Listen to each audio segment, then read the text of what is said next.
Pat Murphy, Bucknuts, 247 Sports, breaking down Ohio State going to training camp on Thursday. And of course, we're going to look at the offensive line. And this seems to be a position where, when we approach August camp, typically going into each season, you just check the box with all the other positions on offense to say it's at least very good, if not great or elite. But the offensive line, there's some question marks. And that's what happens because there's cohesion, there's development that needs to be had at that position more than others. I guess the bad news would be they lose 3 offensive line starters, and one was a first-round draft pick, and one was an All-American center. I guess the good news would be they won a national championship without either one of those guys.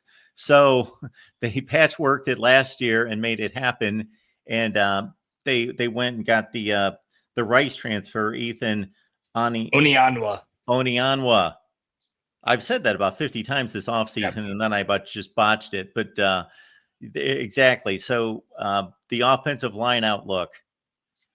Yeah, I think also should mention that Justin Fry, who got a lot of heat during his time at Ohio State, mostly for recruiting, but did put together that offensive line that faced a lot of injuries last year, now is at the Arizona Cardinals. So they brought in Tyler Bowen, who's not only an offensive line coach, but spent the last few years at Virginia Tech as the offensive coordinator. So he will help Brian Hartline with the transition to being the play caller, along with Ryan Day and others.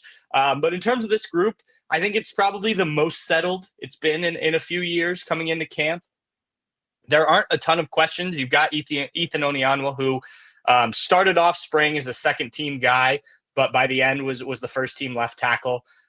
Luke Montgomery, who worked his way into that 3-man guard rotation during the playoff run, was at left guard. Carson Hinsman, who took over for Seth McLaughlin, the Remington winner, after he tore his Achilles before the penultimate game of the regular season last year. He's at center. He started, remember, the 2023 season at center before they brought in Seth McLaughlin.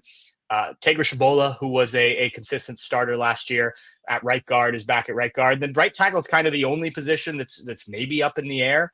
And I don't even know if we should say that, because you left spring with Austin Siereveld at right tackle. Another transfer, Philip Daniels from Minnesota, was kind of thought maybe he'd win that job, but he was working with the second team. And Ryan Day was pretty frank that Austin Siereveld is going to start for this team at some position. So unless he moves back into one of the guard roles and you take out one of those guys and you maybe put Philip Daniels in at right tackle, it's a pretty set group, I think, which is good news for the Buckeyes. Again, young quarterback, an inexperienced running back.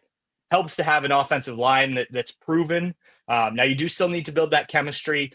Not only are you bringing in Ethan Onianwa as a transfer from Rice, but you've got Luke Montgomery in there now full-time. You've got Austin Siereveld out at right tackle, a position he hasn't really played. So, certainly need to continue to build that chemistry, but I think you feel a lot better about it than maybe you have in the past if you're a Buckeye fan.